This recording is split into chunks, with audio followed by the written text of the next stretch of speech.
Welcome to The Space for It with Makayla and Jacob. We are two therapists working to navigate making space for what comes up as part of the human experience. Today, we're going to go through holding space in crisis. It's a very appropriate topic. And I know that this will not get posted near this exact moment, but Hurricane Helene just happened, and so there's disaster on the entire eastern half of the U.S.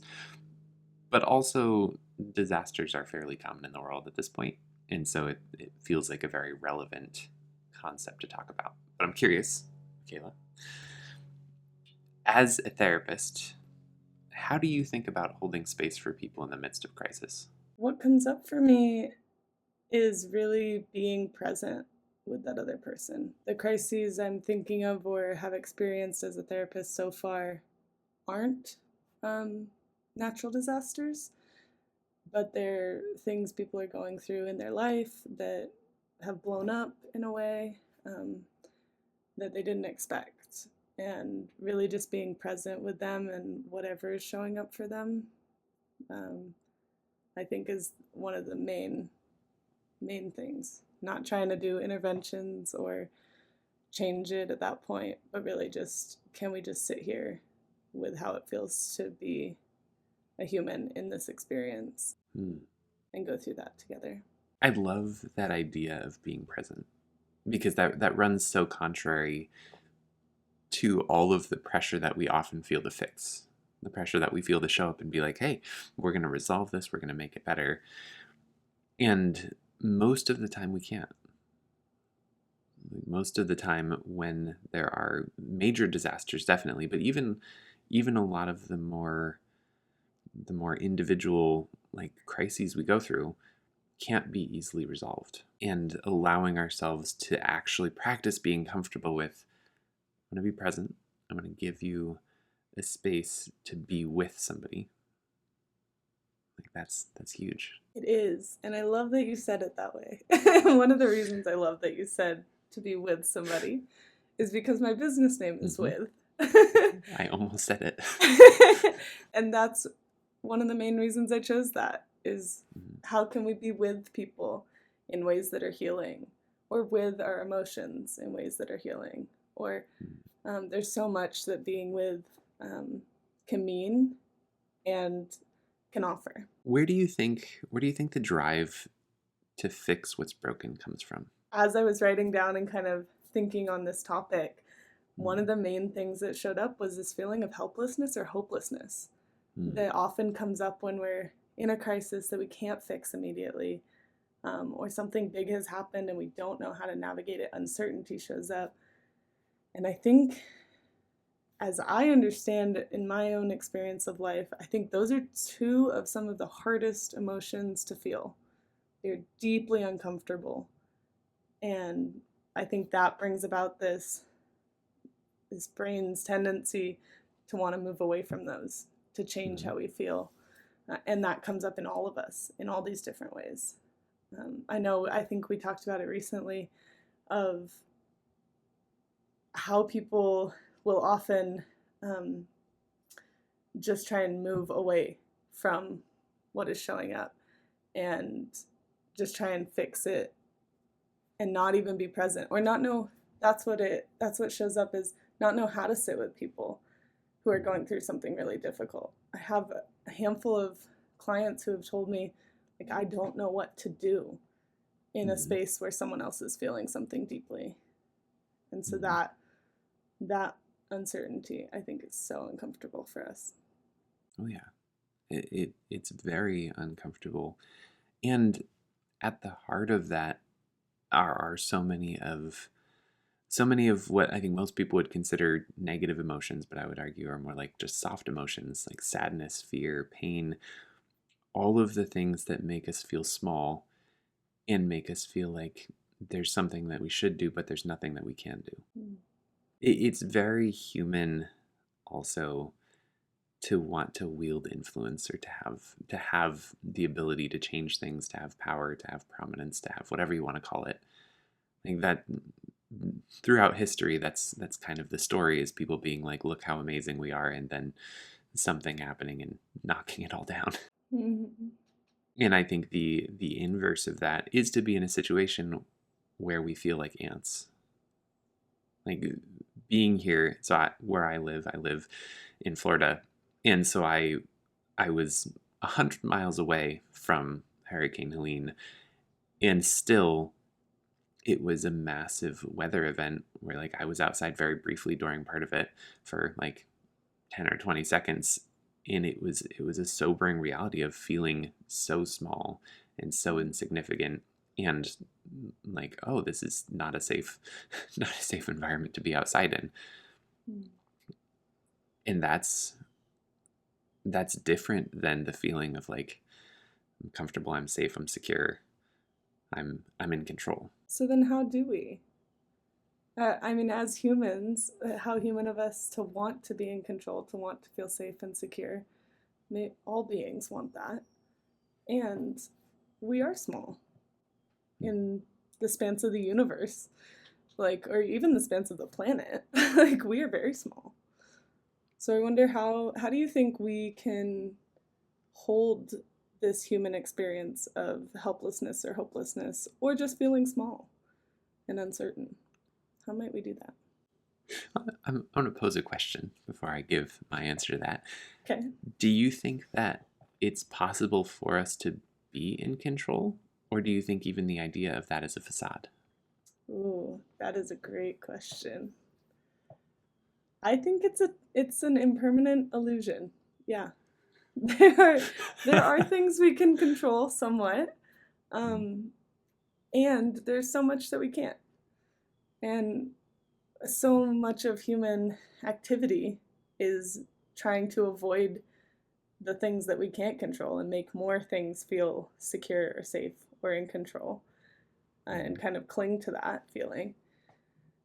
Yet that also creates its own sense of insecurity. And the other side of that can be practiced is to recognize what isn't in our control and allow that to be and not struggle with it. And then do what we can when we can. And I'm curious what showed up for me as we were talking about this is kind of like the flip side of that hopelessness or that smallness being a sense of something greater, like a spirituality or faith Mm. that showed up. So I don't know. That is where I was going to go with it, because when it's exactly like you said, the more we try and control, the more I think apparent it becomes that it's really an illusion. It does not matter how much you do. There are certain things that will always be bigger and always be stronger and always be more destructive, or fill in the blank. That's where like all we can really do is lean into believing that there's something more. Mm. There was a Harvard study that was done at some point in the last like 10 years, that was looking at the impact of religion on people's well-being. And essentially what it found is it has a very positive impact because it gives people a purpose. It gives people something bigger than themselves to work towards. Mm.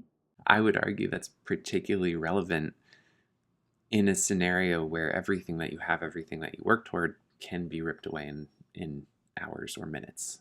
What came up for me, just from my own background with religion, spirituality, and things like that, was it religion that they were studying or was it faith? Mm. Do you see those two as different? I do see them differently. I think religion is a broad category, and it's a reference to the idea of a group of people believing similarly, versus faith. Faith is more of trusting in something bigger than yourself, trusting in what you believe. Almost, it's almost like the extension of belief. And I hear too, there's faith can be a very individual thing, whereas religion is more often a communal or group, like with customs and setting, and so that's different. Or can be. A religion is made up of a bunch of people who have faith in the same thing. Mm. Or belief. Okay, now the semantics of it is. It can be a rabbit hole. Well, and I'm, Yeah. I'm curious, and why I ask that is because I have so many clients who have had really terrible experiences with religion and religious affiliations. And I have heard similar studies, but that use different language that is inviting, I think, of spirituality, that is more in that faith category, where it is a belief in something greater, but it's not necessarily tied to specific organizations. Yeah. So I wanted to bring that up and ask, like, because I'm curious too, like, what were they studying? I think, okay, I'd have to go look it up. It's been a long time since I actually looked at it. But I think they specifically were studying Christianity, which is a very interesting thing to study, because if you look at Christianity in the U.S., and this could derail this entire topic, but if you look at Christianity in the U.S., and then you actually study the Bible, like they look like two very different things. Because a lot of what we see of Christianity in the U.S.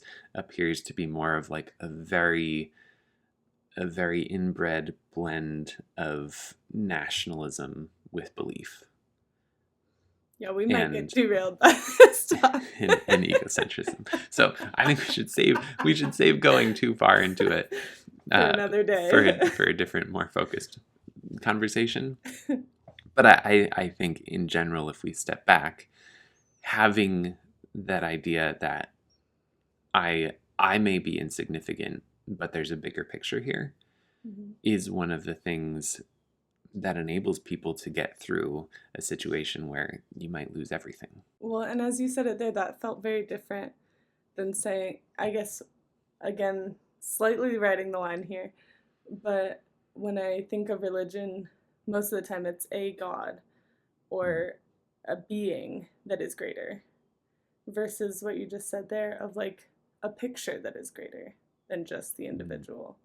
And when you say it that way, it makes me think of this inherent connection we have to all else that is living or non-living around us, which is a different feeling to me. I don't know if we want to keep going there, but that should have. I think for the sake of this conversation, we will totally leave where we came from if we follow it. Fair enough. Like bringing in that connection piece. If we look at American culture in general, it's hyper individualistic. And that's why so often when disasters happen, one of the first things you start hearing about is looting. You hear about destruction because everybody's like, oh, your stuff is up for grabs, I want it. And again, that's where more of that collective identity can be so valuable in that connection, because it's saying, hey, no, this isn't just because there's been a crisis and houses are knocked over and there's stuff everywhere and like nobody's in the store so you could break the window. That doesn't mean that you should. That doesn't mean that's your right to do so, because this isn't about you getting rich or you getting what you want. This is about the collective of we're all in crisis.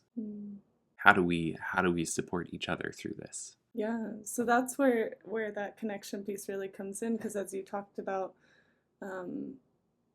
this experience going through this lately, what's it been like? I guess I'll just have you share. What's it been like to see this happen, and then what has happened after in the community? For me specifically, it's been an interesting experience, because we also, like my wife and I, have a 3-week-old, actually going to be 4 weeks old in a day, which is crazy. Yeah. But because of that, like I have felt very limited in being able to go out and do a lot, because my role and responsibility right now is to be here for my family. But what's been really cool to watch from a broader perspective is that people have banded together in incredible ways.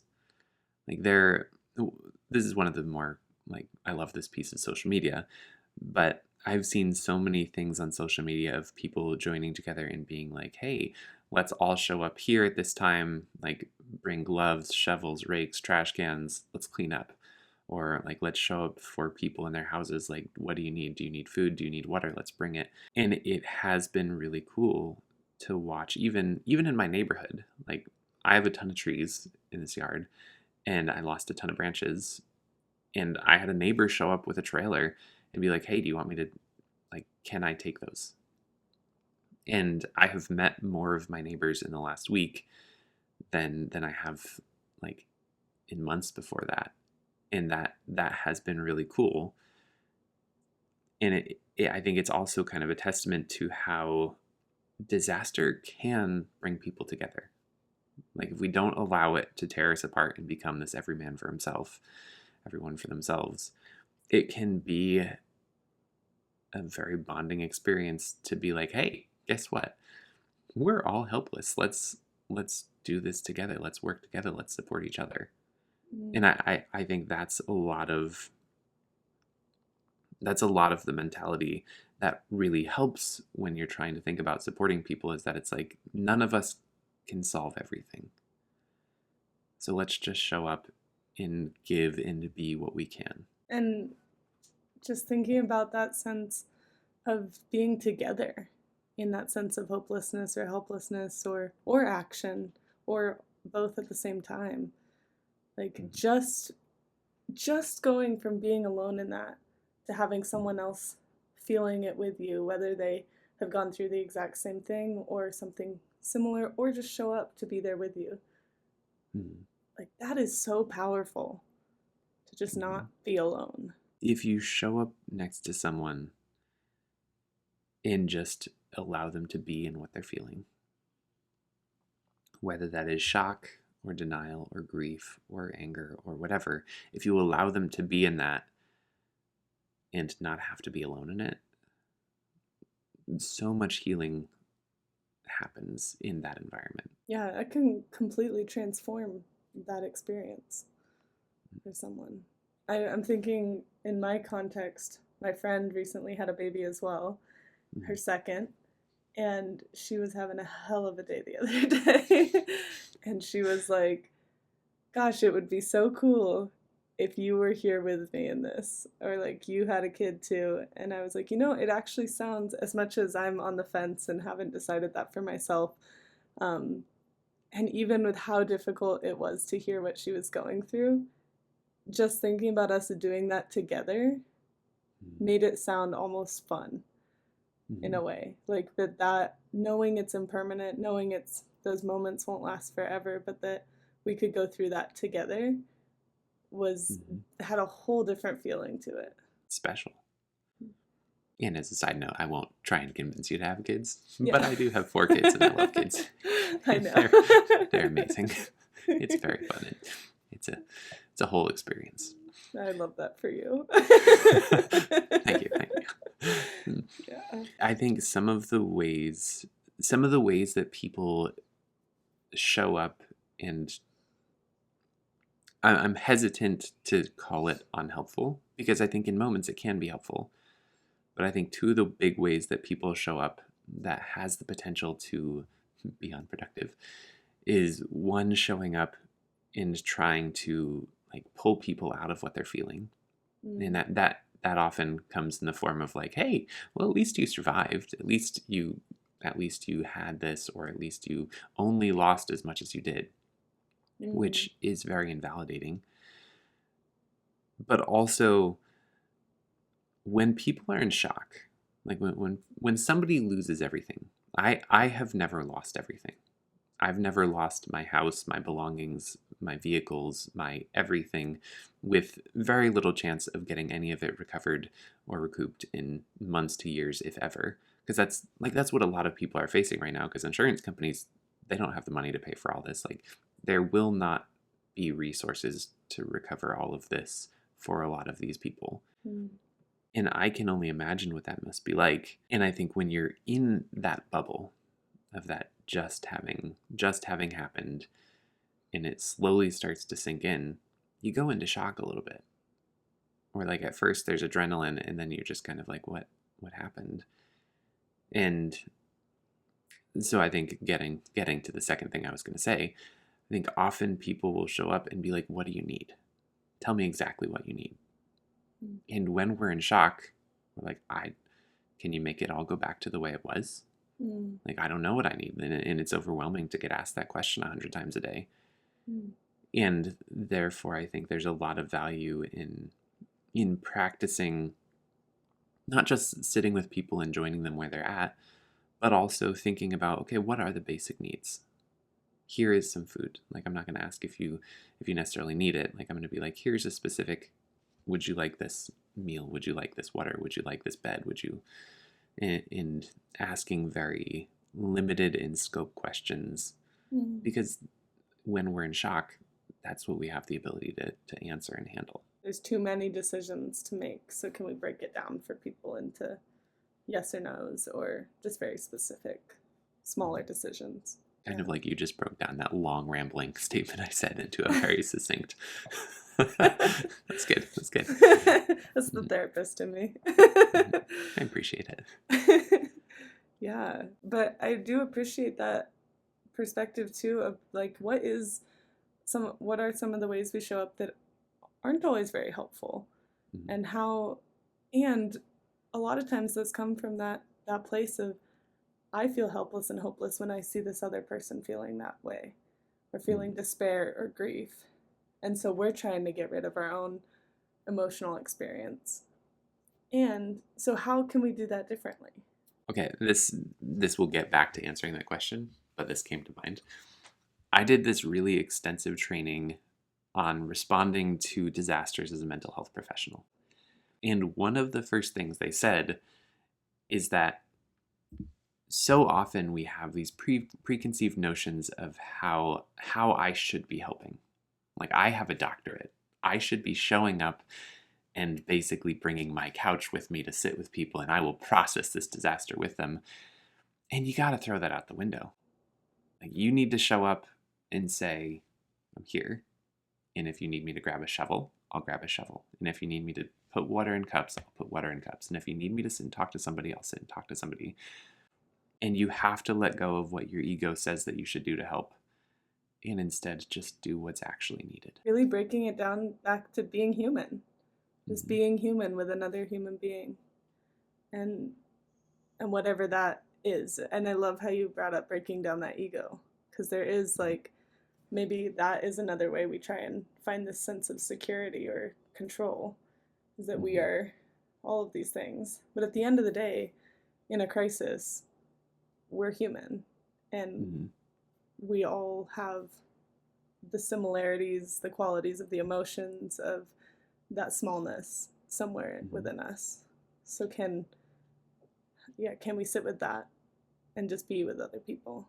It's so much more valuable to offer what's needed than to try and impose what you think people should have. I was just thinking about how I deal with discomfort and how what's helped me, and the practices that matter most to me or have the most effect, I guess, in helping me move through that, hold it while I do what matters, are compassion and loving kindness practices.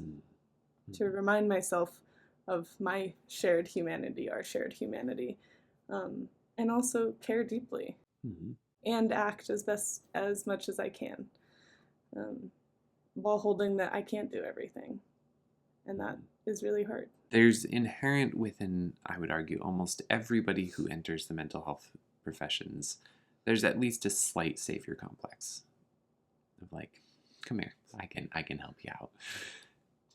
And we can't. Like, we're just as human as everyone else. We cannot save anyone ourselves.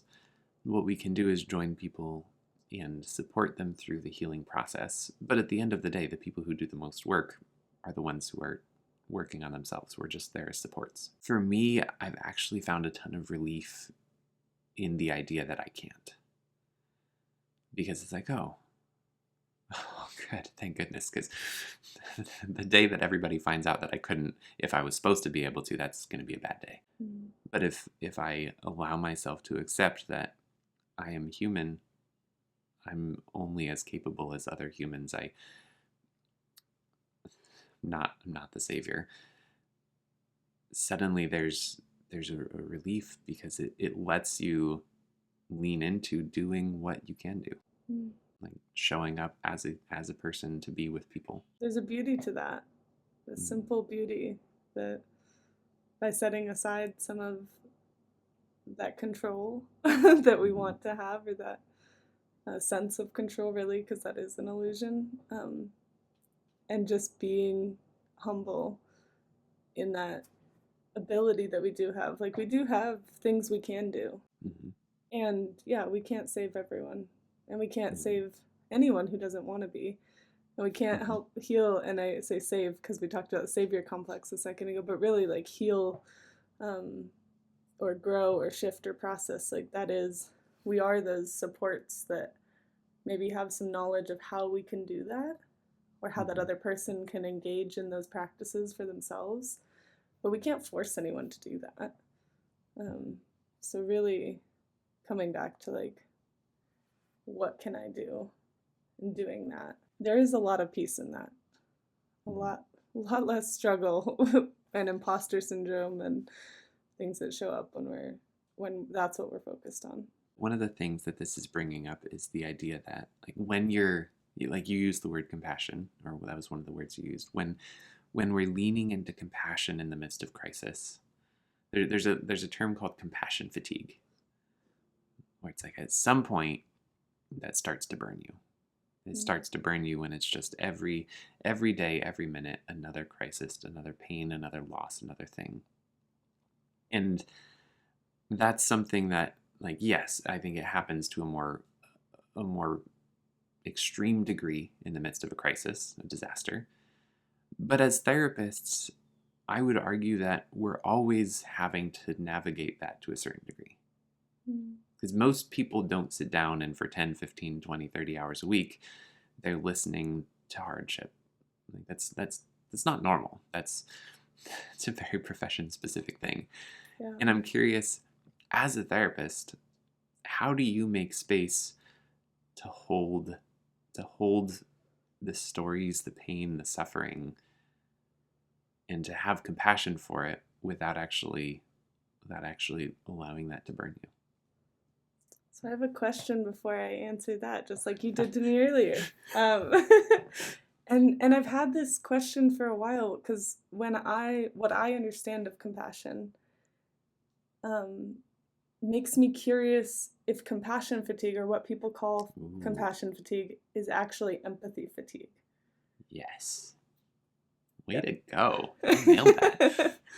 Okay, for anyone who doesn't know the difference between empathy and compassion, empathy is the ability to see myself in your shoes and to hold a little bit of what you're feeling in myself. And that's a lot of what enables us to kind of relate to each other, where it's like, oh, I can imagine what that must be like and feel it a little bit so I can join you in it.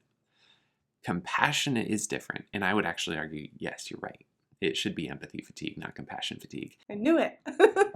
Because compassion is essentially empathy activated. It's, I have the ability to kind of see or imagine some of what you're going through, and I know that it's yours.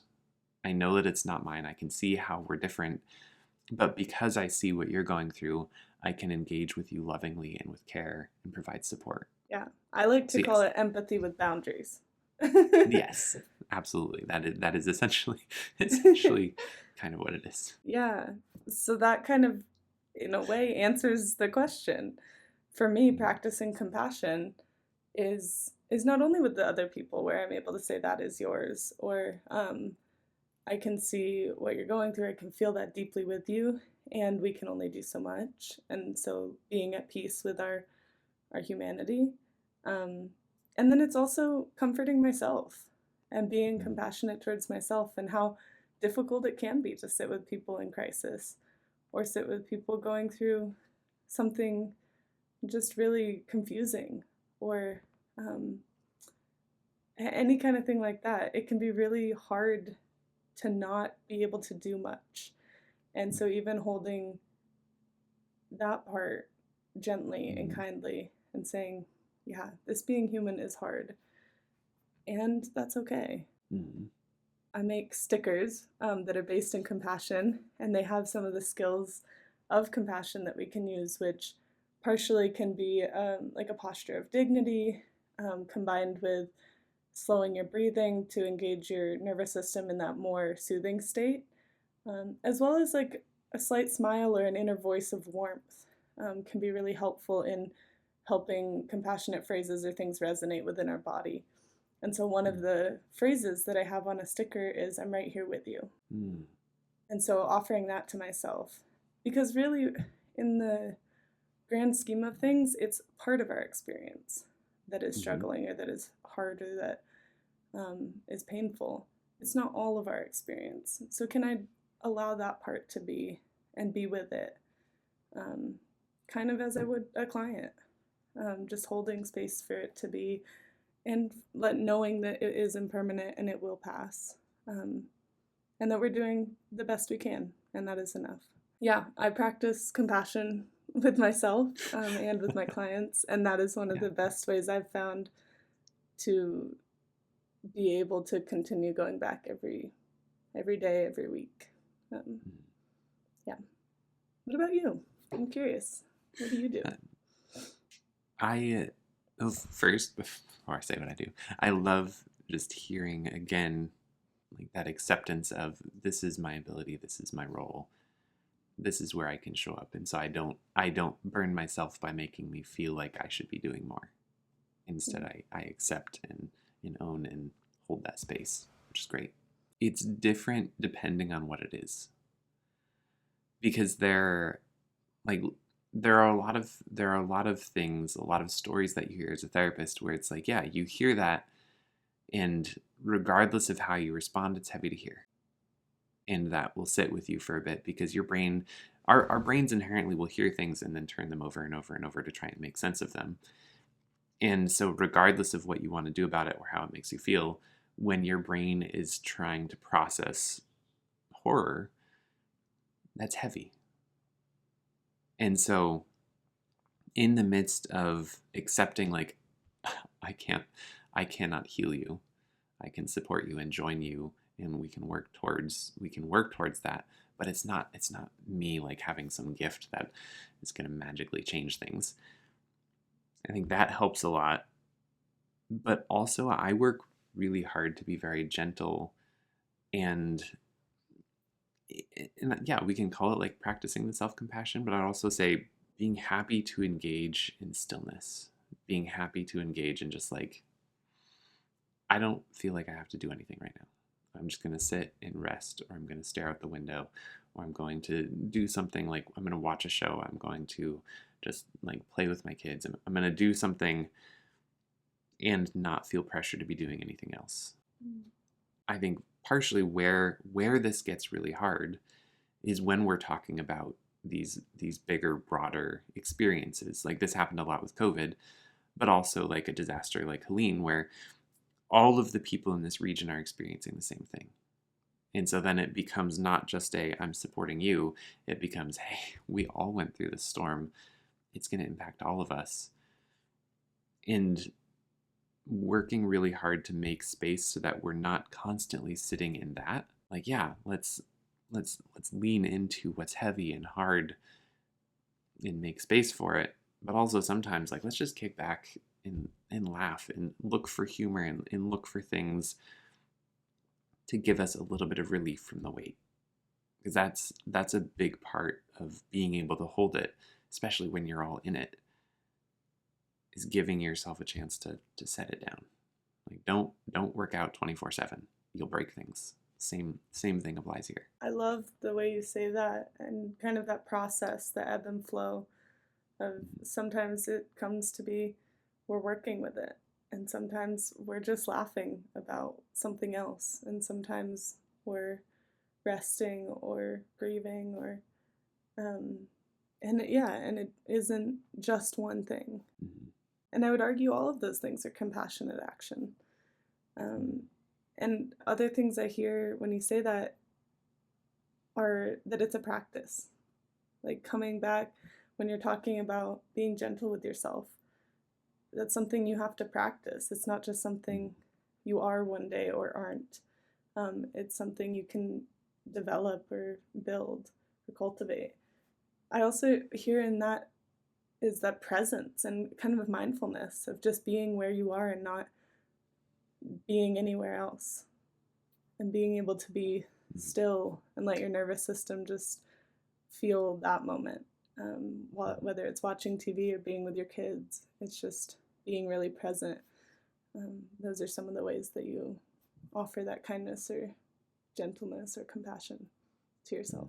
As with everything, like I'd argue there's no exact right approach to being to being a good support person, to even taking care of yourself in the midst of crisis. You have to engage with the situation and see what feels like it's needed. Too, just thinking about myself as a person, one of the things that's helped me is thinking about how can I take what I learned from this experience. So try it one way, and you're going to make mistakes. You're going to be dysregulated sometimes. You're going to be probably have things that you wish you would have done differently. It's like, can we forgive ourselves for those things? And because mistakes are part of our humanity too. And maybe there's something we can learn from there, or something we could try differently next time, or continue what worked that we can continue to practice. And kind of using our experiences. I guess one thing that I highly value is wisdom. And a big part of wisdom to me is taking what we've experienced and been through and learning from it. So, yeah, I mean, in the midst of a crisis, there's going to be a lot of things that show up. And you're probably not going to process it all right away by any means, but doing the best you can, and then someday reflecting on it, not just trying to get rid of it and never think about it again, but maybe use it as something to learn from. As long as you're not actively suppressing and pushing away the things that come up, you're probably going through things at the rate that you should. One of the dangers of like therapy speak is that people adopt this idea that there's a way that you should work through everything. And that way also involves doing it as quickly as possible, or as promptly as possible post disaster, post experience. That's not how our brains work. Our brains process, like everybody processes at a different speed, and they process when they're ready. And if we suppress that, if when something comes up, like you live through a hurricane and then a month later suddenly you're like, I'm nervous and shaking, and you tell yourself, I shouldn't be, this is dumb, I shouldn't be reacting this way. That's not great. That's probably a sign that you should not do that. But like you should allow yourself to, without judgment, respond based on like the moment. Like when you're in the disaster, you won't be feeling it very much. You'll be on adrenaline. You'll be like, okay, what's next? What do I have to do? And then as that fades, then you start feeling, then you start working through things. And so I think on the one hand, if you're a support person, don't try and get people to the finish line before they're ready to get there. Let people be where they're at, even if the disaster just happened and they're laughing. Like, let them be laughing. You don't have to be like, well, you lost everything. Shouldn't you be sad? Like, no, they'll get there. If that is something they need to process through, they will get there. I guess at the heart of this, I'm thinking about the idea of don't have a preconceived notion of the process. For me, knowing some of the way the human mind works, sometimes that needs to be intentional. That practice of non-judgment, or of observing or allowing or accepting what is showing up, which is another thing that I love practicing with my clients or myself, and teaching. So whether we're in a crisis or we're in just an interim period, it's like, what can we practice now that when life happens, because it will, it always does, that we can try and do those kinds of things, allow ourselves to move through that process, to not just push it away, or try and get rid of it, or shut ourselves into how we should be feeling, or into shame and things that aren't working. So a big part of it is recognizing the ways that our minds naturally do things that don't work very well for us, and ways that we can practice that work better. So much of the theme of this conversation has been around stop trying to be and instead just be. One of the ways that I just saw recently that I want to add is just slowing down. Our world is so hustle, bustle, move fast, do break things. Like there's a lot of our culture, and maybe not our world, but our culture. And so even just the act of slowing down, maybe when you're sweeping or you're vacuuming or you're doing the dishes, can you just move more slowly and offer yourself that time? That's one of the other phrases that I offer myself all the time, and I have a sticker of, is I have all the time I need. And just letting myself take time. That's a pretty kind or loving thing to do. I had a conversation with my brother this week, and he was talking about the idea of trying to savor life. Like I'm in this moment, and I want to hold and taste what it has to offer. And I think that's a really powerful and vibrant way of looking at it. Savoring. What a beautiful intention. Yeah. I'd be curious what our listeners would like to know more about, or if they have any questions on how to start some of these practices, or just anything that we talked about. And so if you do have any thoughts, please share them in the comments. Otherwise, feel free to give us a like, a follow, anything. And if you want to come back next time, we'll be back. But in the meantime, have a lovely rest of your day.